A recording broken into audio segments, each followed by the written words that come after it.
इस साल ना तो सिर्फ ओवरऑल राजस्व प्राप्ति में एक रिकॉर्ड बना है, बल्कि प्रतिदिन जो राजस्व प्राप्ति होती है उसमें भी एक नया रिकॉर्ड बना है।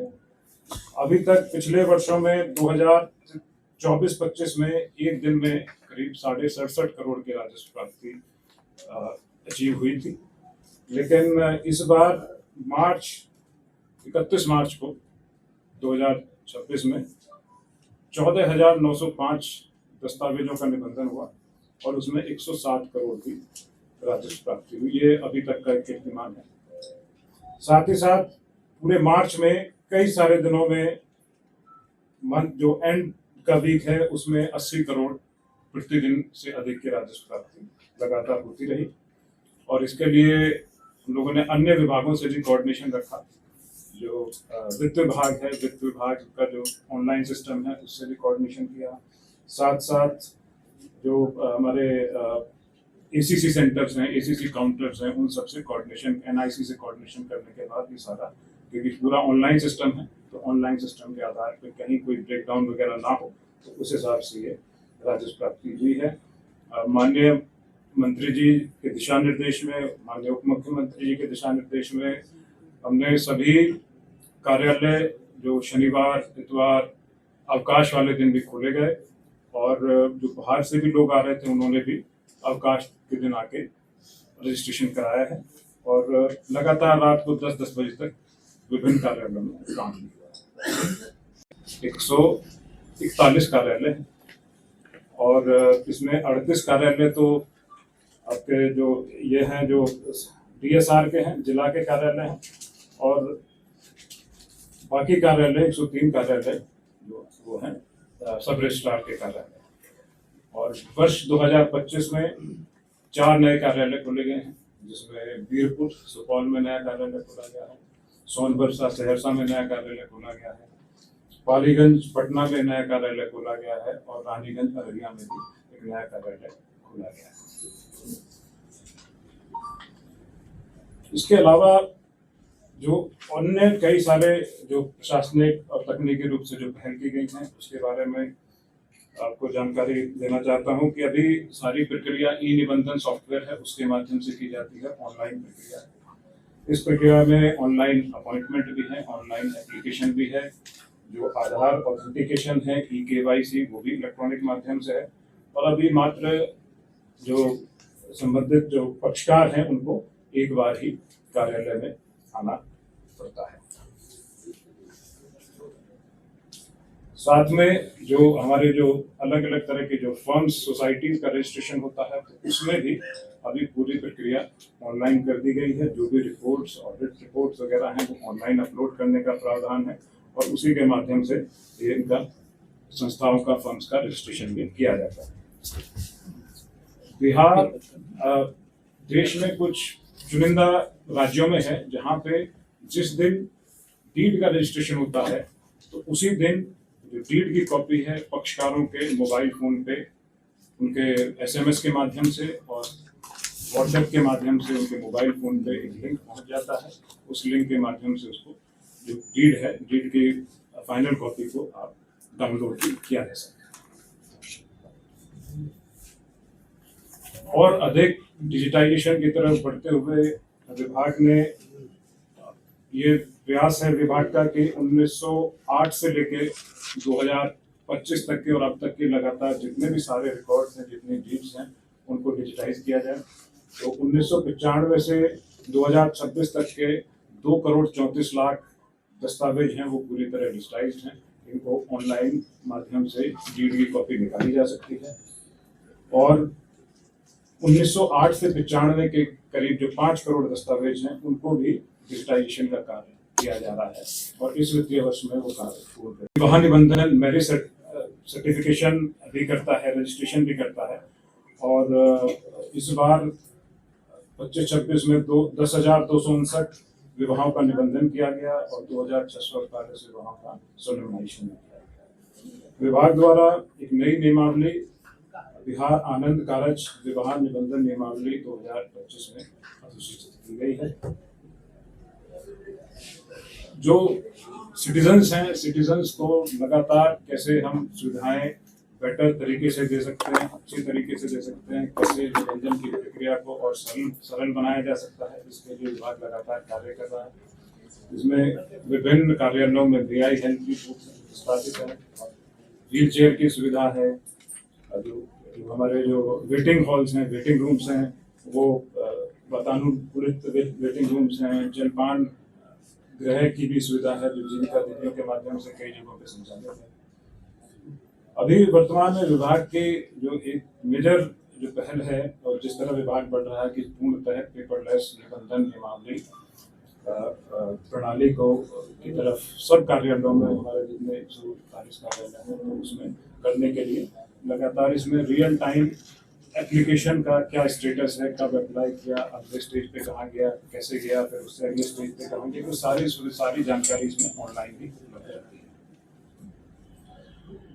कुछ ऐसे वर्क्स डिपार्टमेंट हैं, कुछ ऐसे दस्तावेज हैं जिनका जो है निबंधन नहीं किया जाना है, तो उसके लिए डिजिटल स्टैंप की सुविधा विभाग द्वारा प्रदान की गई है। NESL भारत सरकार की संस्था है, NESL के साथ विभाग ने MOU किया है और जो वर्क्स डिपार्टमेंट हैं जैसे जहाँ पे EBG की जरूरत होती है, जहाँ बैंक गारंटी की जरूरत होती है, तो अभी वहाँ पे EBG की सुविधा भी अभी उपलब्ध कराई गई है और ये 24/7 ये सुविधा हो गई विभाग द्वारा, क्योंकि बहुत सारे कार्यालय हैं, काफी कागज सर्कुलेट कर दीजिए जी। कागज में ये सब आपको कागज भी सर्कुलेट जो भी है इसमें योजनाएं हैं उसके बारे में आपको एक ब्रीफ राइटर भी सर्कुलेट किया गया है। विभिन्न कार्यालयों में सुरक्षा व्यवस्था, CCTV कैमरा और फायर एक्सटिंग्विशर्स वगैरह लगाए गए हैं। भविष्य की योजनाओं के बारे में आपको बताना चाहूंगा कि GIS टेक्निक का हम लोग इस्तेमाल करेंगे, जिसमें लैटिट्यूड लॉन्गिट्यूड कैप्चर करके और उसी के माध्यम से जो स्पॉट वेरिफिकेशन होना है वो स्पॉट वेरिफिकेशन किया जा सकता है। इसके लिए बाइसेग से हमारा उनके साथ काम हम लोग कर रहे हैं। साथ ही ईज ऑफ डूइंग बिजनेस के तहत एक मॉडल अभिलेख और एक पृष्ठीय मॉडल डीड का अभी हम लोग उसको लागू करने का हमारा विचार है। 7 निश्चय 3 के तहत सबका सम्मान जीवन आसान के तहत जो 80 वर्ष से अधिक के जो पात्र व्यक्ति हैं उनके लिए जो रजिस्ट्रेशन होना है उसके लिए होम रजिस्ट्रेशन की सुविधा हम लोग ये प्रदान करने जा रहे हैं।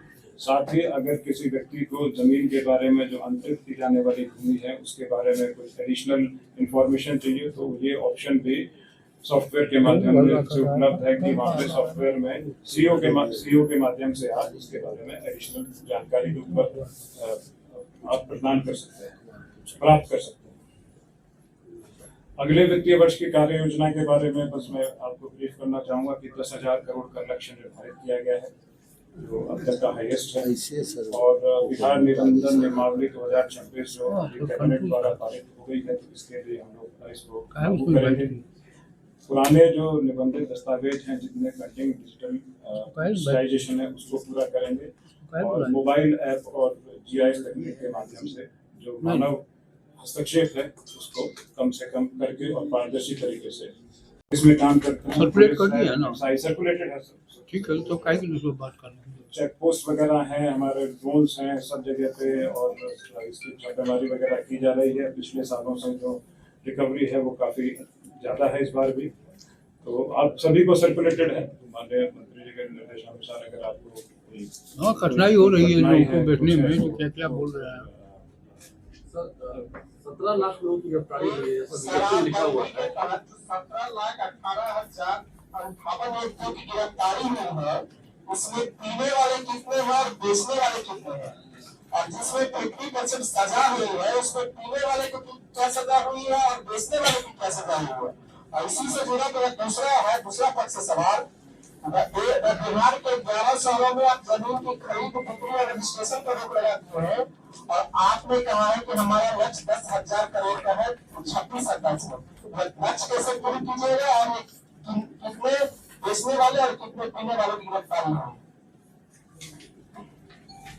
देखिए, जहाँ तक लक्ष्य प्राप्ति की बात है तो लक्ष्य के बारे में हम लोगों ने एक कमेटी का गठन लोग कर रहे हैं कि किस किस तरीके से इसको लक्ष्य की प्राप्ति किया जाए, क्योंकि 10,000 करोड़ का टारगेट है, तो किस हिसाब से क्या क्या नवाचार करके किस तरह से जो रेवेन्यू लीकेजेस हैं उनको कम करके लक्ष्य की प्राप्ति की ओर बढ़ा जाए।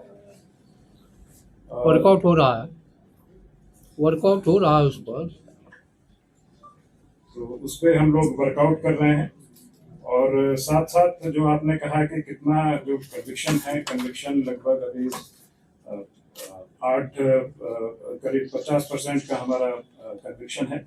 और इस कन्विक्शन के तहत अलग अलग तरह के सजा हैं, जैसे जो सजा दिया गया है 2000 से, जो जुर्माना किया गया है तो वो है 7,92,000। लिखा हुआ है ना, सब डिटेल है ना।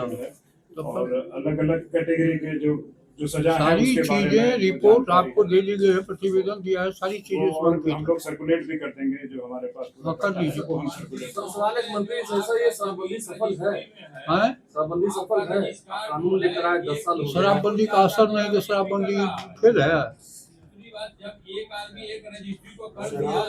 17 लाख लोगों की गिरफ्तारी हुई, फिर आपको जनता देखेंगे। अच्छा, 200-250 साल पहले ब्रिटेन के पार्लियामेंट में सीआरपी और आईपीसी कानून बना, तो क्या ब्रिटेन का जेल खाली है क्या? परसों अमेरिका के राष्ट्रपति के भोज में गोली चली।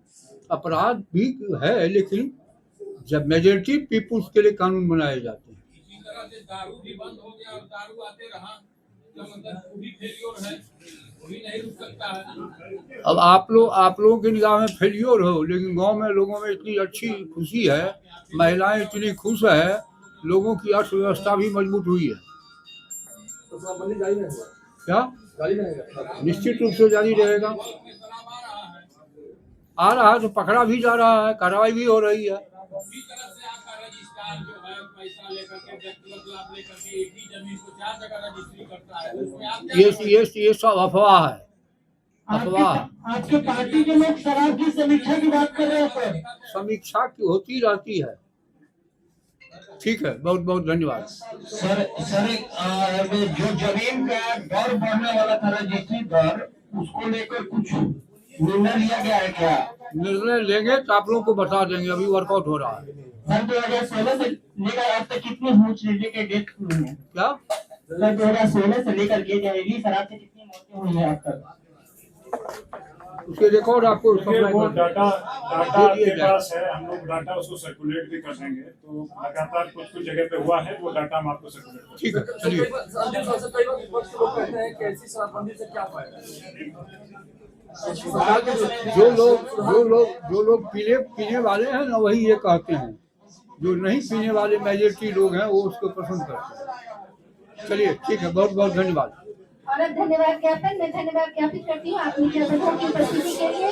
साथ ही धन्यवाद ज्ञापित करती हूँ मद्य निषेध उत्पाद एवं निबंधन विभाग के तमाम पदाधिकारियों के प्रति मैं बहुत बहुत आभार प्रकट करती हूँ।